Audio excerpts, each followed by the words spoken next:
أنا اسمي أكرم سمير، أنا من البحيرة. كنت بلاقي الإعلان الناس طبعا محتاجين أدفانسد إكسل وكده، وفعلا كنت عايز أنمي المهارة اللي عندي إن أدفانسد إكسل، لأن برضه أنا كنت واخد كورس ICDL بس ما كانش الإكسل عندي أحسن حاجة.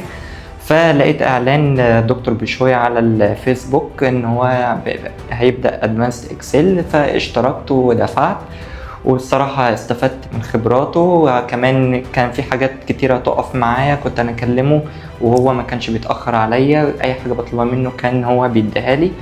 ومع ذلك على قد ما أنا فعلا من بعيد، وده إن في أزمة الموقف والمواصلات وكده، لكن يعني الواحد بالنسبة له الموضوع عادي إن هو يضحي بجانب إن هو يطور من نفسه.